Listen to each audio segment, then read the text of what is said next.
Continuing coverage of Bowler's Journal and Xtra Frame from 2011 here in the Dallas area, and the next several minutes will be the most entertaining minutes we'll have on the floor. ESPN color commentator, Hall of Famer Randy Pedersen. We hope it's entertaining, or at least you do. I know it will be. Working for Team Storm, what's your role here at Bowl Expo? Not really sure, Mike.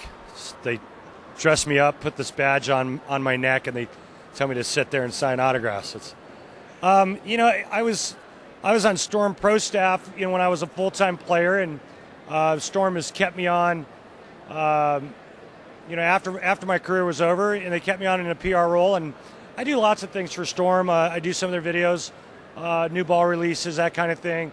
I'm the national spokesperson for the ABT, and so I do a lot of stuff for them as well. Storm's a huge sponsor of that. But if it's a grand opening, if it's a speaking engagement, if it's just going to sign autographs, I go where Storm sends me, and I represent. That's pretty much what I do. Represent indeed. Randy, the bowling world has been flush with talk of the controversy at the Geico PBA team shootout this year, and we're going to see that resolve itself July 2nd and 3rd on ESPN. Your reaction to the clip that's been seen around the world between Jason Bilmani and Sean Rash, now referred to as Bottlegate 2? I have no idea what you're talking about. No comment. I got to tell you, it was the best word I can use to describe what happened was bizarre. It was just bizarre. And I read some of this stuff online, and at PBA.com, a lot of people thought it was staged. I was there, and there was nothing staged about it. And all I can say is it was bizarre. And the way things unfolded, and then going back to the Brad Angelo, and I think it's a little unfortunate. I think it's bizarre. I think a man's integrity is being questioned now, and not by me. I don't think for 1 minute that there's anything intentional there on Jason Bilmani's part. I refuse to. I mean, we've never had anything like that in our sport that I can remember, on our tour. I mean, we've had guys do some stupid things. But well, I was going to say, take us back to your playing days, and, interpersonal communications is a function of being one of the greatest bowlers. I mean, people ask me, well, what about this and, the bottle thing? I mean, for me, when you made a TV show, the protocol, the unwritten rule was that you didn't make any sound, because the last thing you wanted to do was distract your opponent, cost them a shot, and have them turn around and go, hey, man, what'd you do? So you didn't move in your chair. You didn't do anything. You didn't want the chair to make a sound. You didn't touch your rosin bag. You didn't do anything until the ball left his hand. And then, get up, move to the next chair, grab your ball, whatever. And so, the idea was that you always gave your opponent an opportunity to make the best shot he or she could make. And I'm sure that it's no different in Jason's head. And I, quite honestly, I don't think that there's any intent there, because if you go down that road, then again, you're questioning his integrity. And I'm not going down that road. With that being said, though, the fix is simple. Lose the bottle. Put it aside. Find something else. Because the last thing you want is people accusing you of something like that. And I think Jason's a good guy. And I think he's a great representative for our tour. And the last thing that I'm going to go is down that road of questioning that man's integrity. All right, and that takes up my idea for PBA martini glasses down on the lanes. Randy, what's coming up 2011? What's ahead in the summer of Randy? Well, I've started my own makeup line, so that's coming out soon for folks approaching their 50s that are doing television. I'm coming out with... Kidding. You know what? It's a trade show time of the year. I'm doing lots of work for Storm. I've got an ABT event coming up in July where I'll be out in Vegas representing Storm and on behalf of the ABT. So that's mid-July. I got a couple exhibitions I'm doing in South Dakota for Norm Dukes and Next Level Bowling.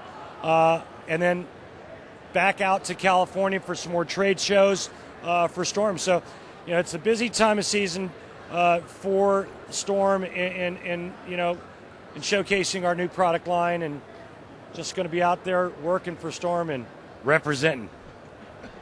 representing. Randy Pedersen, thanks for stopping by. Done? No, actually, I do have one more thing. I do have I like this. I do have one more It's thing. a lot easier answering the questions than it is asking, just so you know. Randy, a year ago, or coming up on a year ago, you were Wait, hang on, inducted here he comes. into the PBA Hall of Fame as the What's Big up? Nasty stops by. Hey, Wes. How are you? Excellent. Thanks for stopping by. Doing my eyes here. We're going to actually get Randy some pizza right after this interview. I don't know if it needs much, but Hey, you can't even go there, all right? yeah, I know. It's like the pot calling the kettle black. That doesn't work. What's going on? Big Wes, how's your experience been so far here at Bowl Expo? Well, honestly, being in Dallas, which is close to home, thank God, I'm 3 hours on the ground instead of 3 hours in the air and dealing with all the security and all that stuff. We thought the attendance might be down, but attendance looks pretty solid this year. It's a home game. It's a home game for the Big Nasty, which, by the way, I was alerted to the fact that Wes is going to change his moniker. Big Nasty's going away, and Yeah, I think it's just time. I think we're going to go back to Beast. It's time. The Yeah. Big Nasty, man, it Ran its happened. course, right? Yeah, I ran with it. It was all good when the time was good. Now, obviously, the last couple of years I struggled a little bit. It's just, it doesn't really, I don't think it fits me well. I have to explain it all the time. I mean, whatever. It's all good. It's all fun and games, but, I think Beast fits a little better. All right. Played. You heard it here. Breaking news. It's the Beast, Wes Malott, and that's the way it is. I was going to come up with something like Skunk Ape or Sasquatch. He didn't like that. So Beast, I guess it's going to be Beast. Well, you also came up with a Kraken, and that didn't last very long either. 1 week. The Kraken, 1 week. And Wes comes up to me the next week and goes, hey, Done. no more of that. I won. So, Like, okay, you got it. same thing. Yeah. Big Nasty done. So, who knows what's going to happen here. All right. Anyhow, I got to get to Dexter, guys. Breaking news as a nickname change for the Big Nasty is now the Beast. Yeah. Never come up with a nickname for these. First of all, these Pro Bowlers are real pompous, number one, okay? These guys are really full of themselves, okay? Never come up with a nickname without clearing it with them first, because they will have your head in a New York minute. Oh, yeah. Randy, before we take off, you've had some time now to let the Hall of Fame status kind of sink in. Your thoughts on being a Hall of Fame member, and then reaction when you get a chance to do these type events? Well, after the book tour, which really took a lot out of me, it's great, man. It's just it got hard for me because I think people kind of forgot what I did on the lanes because I was doing television and still doing television. And so for me as a player, you don't want to be remembered or known as the guy that does the color on ESPN. You want to be known for the guy that had a pretty good career. And so for me, it was just the icing on the cake. Being inducted was it put me into the hall, and it really cemented my place in history in professional bowling, and it meant everything to me. It was a night I'll never forget. It's PBA Hall of Famer.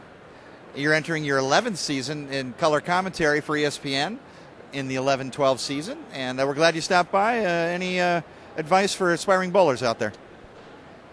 Take 2 weeks off and then quit. No, I'm kidding.